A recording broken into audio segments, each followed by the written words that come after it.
Hello, everyone. My name is John Platt, and welcome to my speech. So, my life is better than it's ever been. You may be thinking that's kind of a bold claim, maybe a little complicated, but I assure you it's not. It was a bit of a process, but it's because I started off in a rather tough spot. Not as tough as it could have been, but it wasn't ideal. So, I'm going to walk you through where I started, what I did, maybe a little bit of why it works, and I'll leave you with why you should try to do this yourself. So to start with, I'd say probably starting when I was pretty young, because I mean, what kid doesn't? I thought I don't want to do the things I don't want to do. You know, if it sounded like it would be too much work or a bit of a drag, or it got in the way of me doing something else that I found more pleasurable, I wasn't going to do it. And this spanned from school, where I didn't want to be there, period, but I really didn't want to spend time doing schoolwork, and I really didn't want to do any homework. I didn't want to have to conform to the structure of the school and commit my 6 hours a day or whatever it was to do that, and then come home and do homework.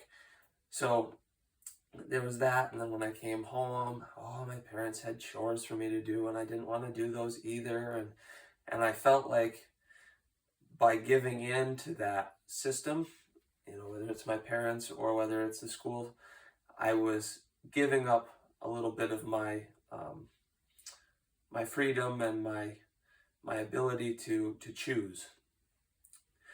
But it turned that attitude turned me into a very resentful person. So I was generally going around with a negative attitude, and I felt like because I didn't have control over things, I was kind of, everyone who asked something of me, I would push back, and it kind of made me difficult to get along with, I guess.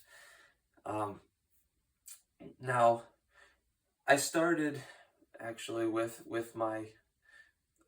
I'd been thinking about these ideas for a while, but the idea of responsibility came into my mind, and I really didn't know what it meant.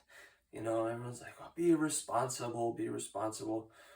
That didn't really mean anything to me.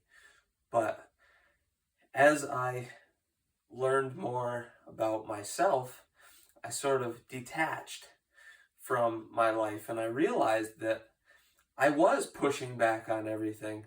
I wasn't really making any decisions. I was just being reactionary. And that was causing me most of the grief that I was feeling in my own life. Now, that was a heck of a realization, because who wants to realize that they're the cause of a lot of their problems? But I realized that I didn't really know how to change it, and I sort of was still kind of miserable, but I now felt kind of lost as well, which wasn't helpful. And it was coming out in all of these different ways. Like, maybe I was a little snippy with my family members, or I would try to avoid things still because I wasn't really sure what to do. But then I started taking this class through MVCC. It was taught by Professor Kavik. She was wonderful, but this class was called Learning and Behavior Analysis. It was a psychology class, and the main project for the year was to pick a behavior that we thought could be improved.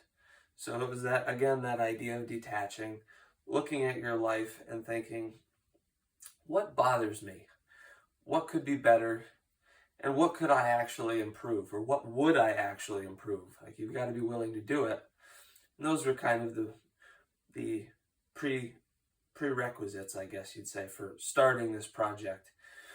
But I chose something kind of trivial. I thought, well, I'll clean my room. It's been a while since I've addressed it, and it needs to be done. So I thought, why not start there? So I started working and working and working, and it took time, but I only worked for 15 minutes here, maybe a half an hour there, And over the course of a couple weeks, I got my room into pretty passable shape, which was much better than I had ever experienced before. And the amount of positive energy that I found, for lack of a better word, I felt so satisfied with myself. I felt like finally I was making something happen. Like it was a little glimmer.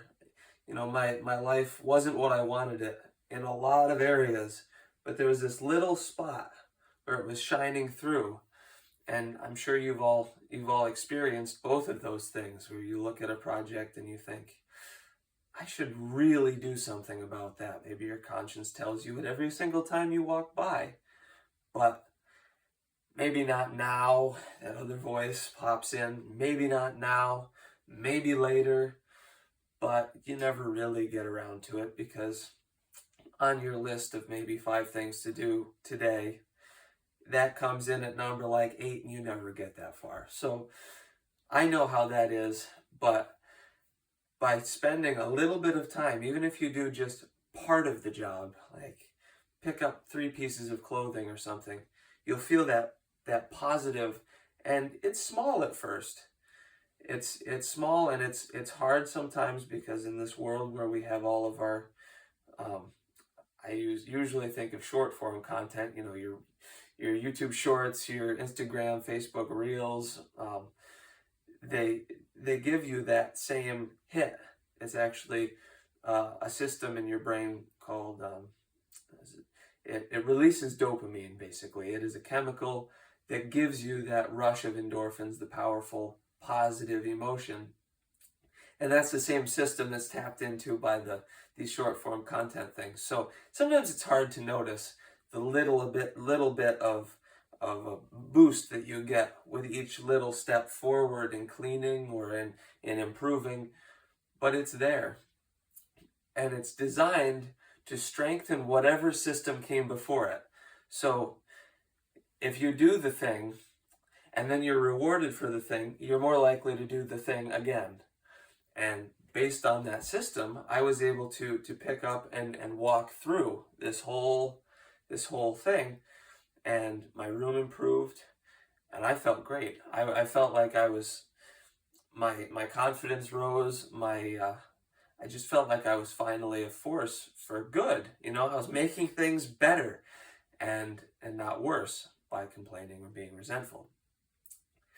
So that kind of snowballed, and I all of a sudden was looking around outside of my house and thinking, well, you know, we live on a farm, and my father's a mechanic, so we had some scrap metal around, and well, I could organize that. That would take me 5 minutes. I could maybe this, you know, some trash here, some trash there. I could pick that up. That's no big deal.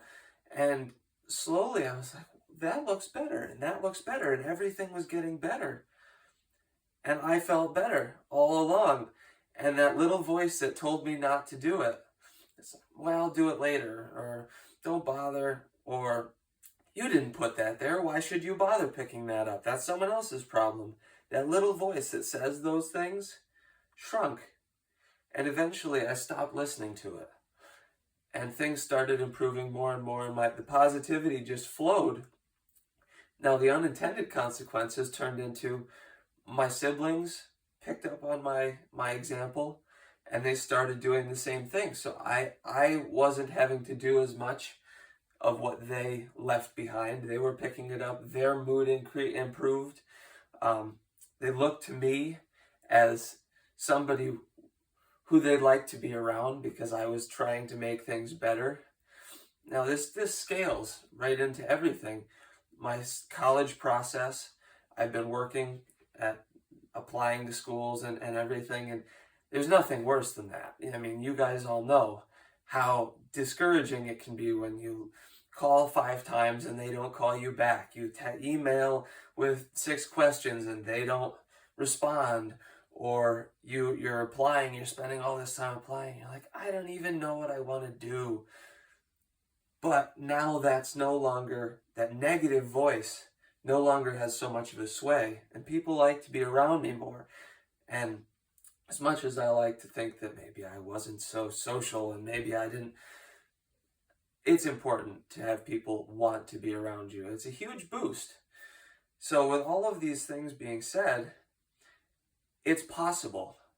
You know, maybe you're kind of depressed and resentful, and the thought of taking on any one of these things makes you anxious. And in that, you're not alone. I promise you. When I first started, I looked at my room and I was like, never. But by doing, well, you know, that shirt that's been sitting there hanging on my bed, it's covered in dust and it's been there for a week or 2 weeks or maybe a month. I don't even remember at this point. I could do something about that. I'll just carry it downstairs and I'll throw it in the washing machine. Step one. But step by step, little by little, over time, these things build and you become someone. I know early on you don't feel like somebody who can make a difference, who can change things, and maybe you feel like me, everything else is kind of dictating the way your life goes. But by taking the reins and grabbing that tiller on your ship, I mean, nothing feels as good as being the one at the helm of your own life, because in the end, it's your life. And you're no longer a victim when you do that. You know, you are in charge, you're the leader, and you can make things better. And you'd be amazed, as I was amazed, how quickly things improve and how good you'll feel, and literally every aspect of your life gets better. And I would say it's worth the effort. To the people who would say, I'd rather spend my time on my video games or on my, I like golf. I'd rather go out and swing a golf club. And that's good. Both of those things are awesome to do. But you do live in an environment. You can improve the environment, and you live in your mind as well. So if maybe you realize a habit or another habit that's not helpful, a thought process or whatever that's not conducive to movement forward toward your goals in life, there's nothing better than taking responsibility for that, saying, I am flawed, I do make mistakes, but I can also fix them. So keep your eyes open, look out for opportunities, because that's really what it is. Every place where you feel yourself falling short is an opportunity to take the helm and fix things. And again, you'll be amazed just how good your life will be if you do that. Thank you very much, and I hope you take this to heart. Have a good day.